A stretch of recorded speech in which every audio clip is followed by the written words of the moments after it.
Fala galera, beleza? Estamos de volta em mais essa semana com um vídeo no Doutor Automóvel e o vídeo de hoje vai ser daquela série Doutor Automóvel for Dummies. Vai ser para quem não entende nada, para quem está perdido, para quem não sabe a diferença entre um carro e uma bola de futebol. Hoje, aqui no Doutor Automóvel, eu vou falar um pouquinho sobre quando devemos trocar de marcha.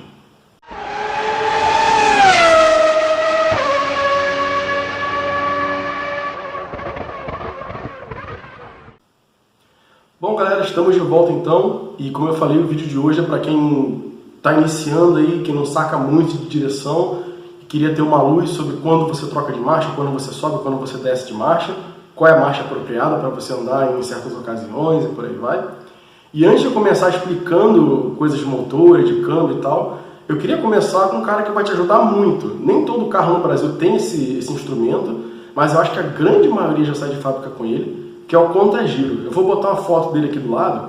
E basicamente é o seguinte, na grande maioria dos carros você tem lá alguma coisa variando de 0 até 6.5, até 6, né? E depois dessa faixa de 6.5 tem a faixa vermelha, que é onde, teoricamente, a rotação máxima do seu motor. Alguns carros podem ir além desses 6.5, tem conta-giros, tem motores, né? Um exemplo clássico disso é o Civic SI antigo, que se eu não me engano é até 9.000 RPM, ou seja, muito mais do que, consideravelmente mais do que um carro comum. Mas basicamente é o seguinte, você tem lá o seu conta-giro, tem esses números de 1 a 6 lá, e embaixo, se você for dar uma olhada, tem lá 1 vezes 1000 RPM. O que isso quer dizer? Para cada número desse, o seu carro está aumentando 1000 RPM na rotação. Esse instrumento ele mede diretamente a rotação do motor. Então se você está em 2 ou 2000 no caso, quer dizer que seu motor está girando 2000 rotações por minuto. E esse cara te ajuda muito a traduzir qual é a marcha que você vai precisar, porque ele te diz exatamente qual é o estado que seu motor está rodando. Então se você precisa de um pouco mais de torque, de força, você troca as marchas mais ou menos na faixa em que ele está te dando um pouco mais de força, talvez numa rotação mais alta. Se você quer economizar, você troca na rotação mais baixa. Mas a informação perfeita de RPM precisa, quem te dá é o conta-giro. Então, sempre é bom você estar ligado no que o conta-giro está mostrando na hora de trocar as marchas do seu carro. Vamos então falar um pouquinho sobre quando a gente tem que trocar de marcha. Muita gente fala que quanto mais cedo você trocar, mais combustível você economiza, porque seu motor trabalha numa faixa mais baixa. Até que na Alemanha, quando você vai estudar lá para a prova de carteira de motorista, eles falam que você tem que trocar de marcha o mais cedo possível para você economizar combustível e tal. Só que isso nem sempre é verdade, ou na maioria das vezes, de acordo com o que as pessoas fazem, não é verdade. Porque o que acontece? Tem uma faixa de rotação em que o seu motor ele fica instável. O motor a combustão ele precisa de pelo menos umas 800, 900 RPM para manter aquele ciclo de queima estável, ou seja, abaixo disso o seu carro morre. Que é o que acontece, por exemplo, se você solta a embreagem muito rápido, a rotação cai de 900 RPM ou de 800 e o carro morre. Se você está andando na rua, sei lá, numa velocidade muito baixa e coloca a quinta marcha, a tua rotação vai cair demais. E qual é o prejuízo desse negócio? Se você estiver na rotação muito baixa, você pode ficar nessa área que o motor está instável. Então ele fica jogando mais gasolina para você conseguir subir a rotação para uma área estável e você acaba consumindo mais. Outro problema de andar com a rotação muito baixa também é caso você precise acelerar ou caso você precise ganhar um pouco de velocidade. Como o seu motor está bobo, está com a rotação muito baixa, você vai ter que enfiar o pé muito mais fundo no acelerador para ele ter uma capacidade de recuperar a velocidade que você quer. Então é mentira, nem sempre vale a pena você trocar marcha com a rotação do motor muito baixa. Outra coisa que eu vejo muita galera, principalmente a galera mais velha, falar é que para economizar combustível eles vão pulando marcha. Por exemplo, você coloca a primeira, vai direto para a terceira, depois vai direto para a quinta. Isso também está errado. Se fosse para o carro ter 3 marchas, teriam colocado só 3 ali, não teriam colocado 5, 6 marchas se você só precisasse de 3. E de novo, se você pula de primeira para a terceira, essas marchas, elas meio... O que acontece, eu vou até botar o vídeo de caixa de marchas aqui para vocês entenderem um pouco melhor, mas basicamente eles multiplicam ou dividem a força e a potência do motor, o torque e a potência. Então se você pula de primeira para a terceira, o gap de rotação do seu carro vai ser muito maior. Toda vez que você troca de marcha para cima, de primeira para segunda, de segunda para terceira, você vê que a rotação do motor vai caindo. E se você trocar de primeira para terceira, a rotação vai cair ainda mais. E aí você vai para aquela situação que eu acabei de explicar, que é uma faixa de rotação muito baixa, você não tem ação, você não tem resposta do seu motor. Se você precisar de resposta, você tem que pisar fundo, tem que beber mais gasolina, ou você entra naquela faixa instável de rotação baixa que seu motor pode morrer e fica jogando muita gasolina para isso não acontecer. Mas então você vai me perguntar, pô, Rafael, mas se não é para eu trocar cedo, e se eu trocar tarde, eu também consumo muita gasolina, que o meu motor está rodando muito rápido, quando então eu tenho que trocar de marcha? A resposta para isso é muito mais complicada do que parece, mas a solução nem tanto. O que acontece é o seguinte, eu vou colocar outra foto aqui do lado para explicar que o motor ele tem curvas que a gente chama de consumo específico. Vocês estão vendo aqui um mapa de motor, que essa linha maior, que essa linha mais escura é o torque, que eu já falei aqui no vídeo também, e esses círculos, esses contornos estranhos, são as curvas de consumo específico do motor. Cada motor tem uma rotação ótima, onde ele consome menos gasolina. É o caso, por exemplo, se vocês forem parar para dar uma olhada, naqueles híbridos Range Extender, que tem um motor a combustão só para carregar a bateria do motor elétrico.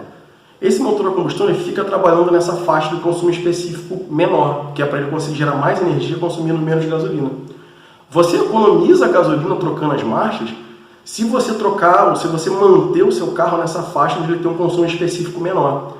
Normalmente é ali por volta de 1.600, 2.000 RPM, mas isso varia de motor para motor, como eu já falei. No meu carro, por exemplo, eu sei que se eu trocar entre 1.800 e 2.000, eu estou consumindo menos gasolina. Então, o primeiro passo foi esse da economia. Se você estiver andando numa cidade ou numa estrada, se você puder, em velocidade constante, quando estiver andando e parando, tente manter o seu carro na rotação em que ele tem o menor consumo específico. Você não precisa olhar um mapa de motor para saber disso, mas você pode simplesmente ligar aquele computador de bordo, ele tem um consumo instantâneo, e ver qual é o jeito que ele está consumindo menos gasolina. Outra coisa interessante também é, eu não fico sempre andando numa rotação constante. Qual é a marcha que eu tenho que usar em cada situação, quando que eu tenho que trocar de marcha, quando que eu tenho que descer de marcha e por aí vai. Então, basicamente, você tem dois cenários aí. Ou você está dirigindo na cidade, ou você está dirigindo na estrada. A cidade, por incrível que pareça, onde você não está na velocidade tão alta, é onde você gasta mais combustível. Porque você tem aquele problema de parou no sinal, botou primeira, segunda, terceira, quarta. Parou no sinal, botou no primeira, segunda, terceira, quarta. Ou então você bota a primeira, anda 5 metros, para. Bota a primeira, anda 5 metros, para. Segura o carro na embreagem, que também é muito errado de se fazer e também gasta bastante gasolina. Então, para essa situação, o que eu aconselho vocês a fazerem é exatamente o que eu expliquei agora. Tenta manter o seu carro, tenta acelerar com gentileza, não sai direto com o pé no fundo trocando de marcha para chegar rápido lá na velocidade que você quer. Isso vai gastar mais combustível. E tenta manter o seu carro sempre nessa rotação, 1.800, 2.000, 1.800, 2.000, sobe um pouquinho, 2.000, 2.200, troca de marcha, cai para 1.800. Se você manter essa faixa de rotação, você sempre vai ter uma resposta boa do seu carro e não vai consumir tanto combustível assim. Então, na minha opinião pessoal, é o jeito mais eficiente de se trocar de marcha, quando você quer economizar combustível, mas também não quer perder aquela resposta do seu carro. Se você sair trocando direto, você vai ficar com um carro bobo, que nem eu falei antes. A outra situação, como eu falei, a estrada, muda um pouquinho, porque normalmente você está 120, 110, ou sei lá qual seja o limite da via, e você normalmente está em última marcha com a rotação um pouquinho mais alta, tipo 2.500, 3.000, por aí vai, que é uma rotação condizente com a velocidade que você está. O problema é quando você vai ultrapassar um carro. Mesmo que você esteja um pouquinho mais alto, tipo 2.500, 3.000, vale a pena você jogar uma marcha para baixo. Se a última marcha do seu carro for a quinta, você sai da quinta para a quarta, acelera para você ganhar essa capacidade de reação para você fazer uma ultrapassagem. Porque muitas vezes também vem carro no outro sentido, você tem que fazer ultrapassagem rápido. E como eu falei naquele vídeo lá de caixa de marchas, quanto menor a sua marcha, maior a sua capacidade de aceleração, ou seja, mais rápido e mais forte seu carro consegue reagir. Em contrapartida, quanto maior a sua marcha, maior a velocidade que você vai alcançar. Na estrada, você já está numa velocidade considerável, então se você jogar a marcha para baixo, sua rotação do motor vai subir, consequentemente você vai sim consumir mais combustível, mas é por uma questão de segurança, você precisa daquela ação para você fazer a ultrapassagem. Fez a ultrapassagem, então seu motor chegou na rotação muito alta, 4.500 ou por aí vai, joga a quinta marcha, a rotação vai descer, mas você já está embalado para fazer essa ultrapassagem.